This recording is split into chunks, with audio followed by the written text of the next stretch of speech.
मुझे मालूम है कि मैं अशुद्धता में फंसा हुआ हूं, मैं वासना के पाप में फंसा हूं, कामुकता में फंसा हुआ हूं, मुझे मालूम है। और मैं इसी में दिन रात 24 घंटे इसके वासना की आग में जलता रहता हूं और मैं इससे निकला नहीं हूं, और मैं उसके साथ ही साथ उसमें लगा रहता हूं।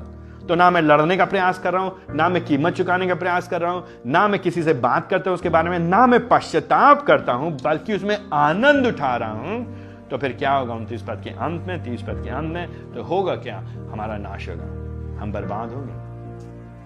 तो यहां भी बात हो रही है कि बेहतर होगा कि तुम कम अंग के द्वारा स्वर्ग में प्रवेश करो, बजाय इसके कि तुम संपूर्ण शरीर के साथ नरक में डाल दी जाओ।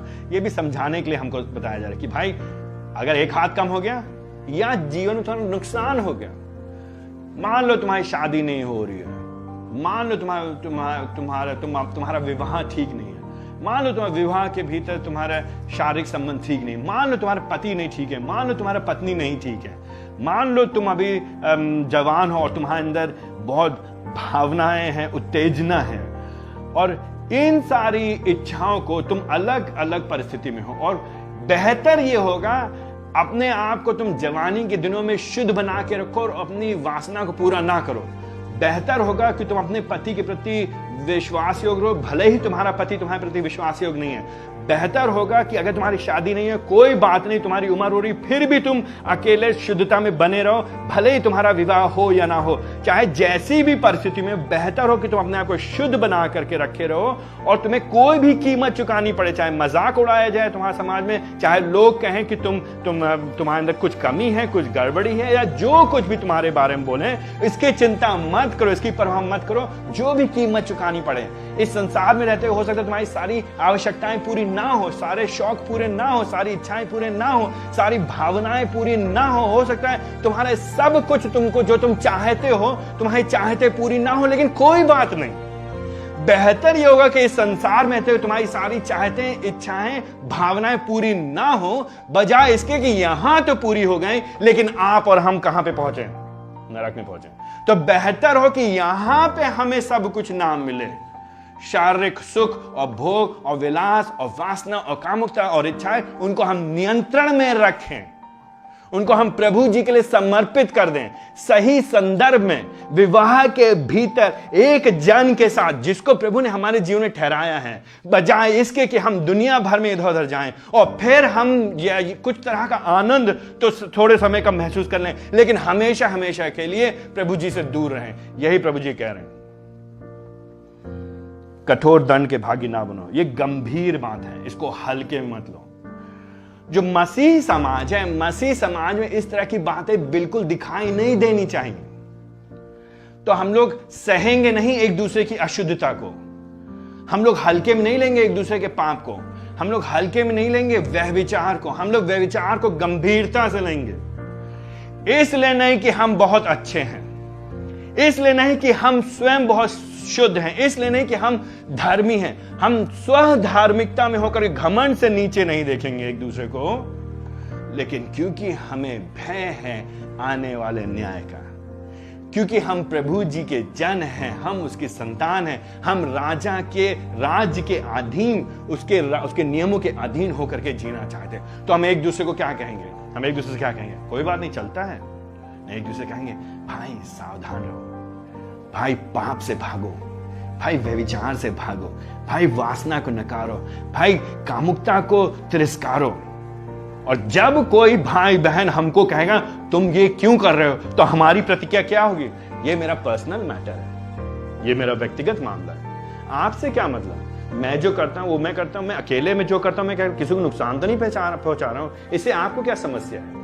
नहीं, हम कहेंगे भाई धन्यवाद, मैंने ऐसा सोचा नहीं था, आपने मेरी आंखें खोली, मुझे आपने आने वाले नरक के दंड से बचाया, आपका मैं अति आभारी हूं, बहुत बहुत धन्यवाद। तो मसीह लोग जो प्रभु के समाज में, उनकी प्रतिक्रिया दूसरी होगी।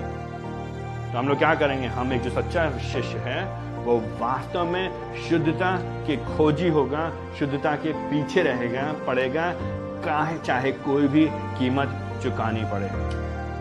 तो अंत में हम लोग फिर क्या करना चाहिए? अगर प्रभु जी कह रहे हैं व्यभिचार मत करो, और यह सब व्यभिचार की कई श्रेणी काफी लंबी चौड़ी है, तो हम लोग कैसे कैसे बच सकते हैं इससे?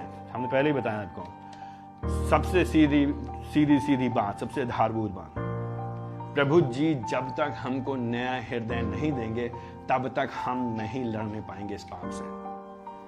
प्रभु जी को हमें नया हृदय देना पड़ेगा। तो अगर आप मसीह नहीं हैं तो आपके पास आशा भी नहीं है इसे लड़ने की। अगर आप मसीह नहीं है तो आप यहां पे बात सुन करके हंस रहे होंगे हमारे ऊपर, कहेंगे ये कौन सी बड़ी बात, व्हाट्सएप में थोड़ी सी चैटिंग कर ली तो कौन सी बुराई है, लड़की से थोड़ी देर थोड़ा घुमा लिया हमने, से कौन सा गलत कर लिया। लेकिन अगर आप मसीही हैं, अगर आपको नया हृदय मिला है, तो आप समझेंगे सेंसिटिविटी, आप समझेंगे इसकी संवेदनशीलता, आप समझेंगे कि क्यों संवेदनशील बात है ये, आप समझेंगे इस बात की गंभीरता को, आप समझेंगे इस बात के एक स्तर को, क्या हो रहा है यहाँ पे। हम नहीं उस वाचा को जो एक पति पत्नी के बीच होना चाहिए, जो प्रभु की ओर से ठहराई गई वाचा है, उसको हम हल्के में नहीं लेंगे। तो सबसे पहली बात, नया हृदय। तो मेरी आपसे प्रार्थना है, अगर आपने अभी तक आपको नया हृदय नहीं मिला तो प्रभु के सामने आइए कि प्रभु जी मुझ पे दया करिए, मेरे पापों को क्षमा करिए, मुझे नया हृदय दीजिए। लेकिन अगर आप मसीही हैं और आपको नया हृदय मिला है और अभी भी आप संघर्ष करते हैं, तो आप निराश मत होइए, हताश मत होइए। क्यों? क्योंकि सारे मसीही लोग इससे संघर्ष करते हैं, हम सब संघर्ष करते हैं इससे। तो हम सब को साथ में मिल करके इस पाप से लड़ना है। तो सबसे पहले हम क्या करेंगे? हम प्रभु के नजदीक बने रहेंगे, हम प्रभु पे और भरोसा करेंगे। अपनी ताकत से आप नहीं लड़ पाएंगे। आज से मैं कसम खाता हूं, 2020 गया, 2021 से मैं बदल जाऊंगा। नहीं होगा, 2021 आएगा, 22 आएगा, 23 आएगा, 24 आएगा, आप फिर से उसी पाप में फंसते चले आएंगे और आप निकलेंगे। अकेले मत लड़िए पाप से। वासना का पाप, कामुकता का पाप अकेले नहीं लड़ा जाता है। भाइयों को अन्य भाइयों की जरूरत है, बहनों को अन्य बहनों की जरूरत है। और अगर आप ईमानदारी से किसी भाई या बहन से नहीं बात करते इसके बारे में, तो आप पाखंडी, आप फरीसी और आप शास्त्री हैं, क्योंकि आप संघर्ष करते हैं लेकिन आप मानना नहीं चाहते हैं, और एक दिन ये आपको विनाश की गर्त की ओर लेकर के चला जाएगा। तो बेहतर ये होगा कि हम एक दूसरे की सहायता प्रभु के नजदीक रहें, वचन के द्वारा, प्रार्थना के द्वारा, उस पे निर्भर होते हुए, पवित्र आत्मा पे निर्भर होते हुए, यीशु मसीह पे भरोसा करते हुए। क्यों? क्योंकि वो हमारा सहायक है, वो जानता है हमारी परीक्षाओं को, क्योंकि वो स्वयं उन परीक्षाओं में से होकर के गया है।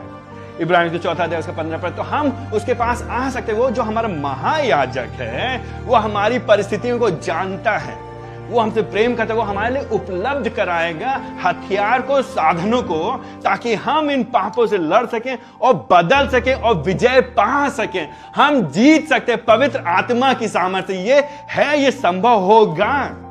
और आप में से कई लोग इस विजय को अभी महसूस कर रहे होंगे, अलग अलग मात्रा में, अलग अलग क्षेत्रों में। और अगर आप महसूस कर रहे हैं विजय को, तो घमंडी मत होइए, दूसरों को नीची निगाह से ना देखिए, लेकिन प्रभु को धन्यवाद दीजिए और कहिए, प्रभु जी मुझे और विजय प्रदान करिए, और अधिक शुद्धता में बढ़ाइए, और अधिक पवित्रता में बढ़ाइए। एक दूसरे के साथ जब आप देही में लगे रहिए। कलीसिया को आपकी आवश्यकता है, लेकिन आपको कलीसिया की आवश्यकता है।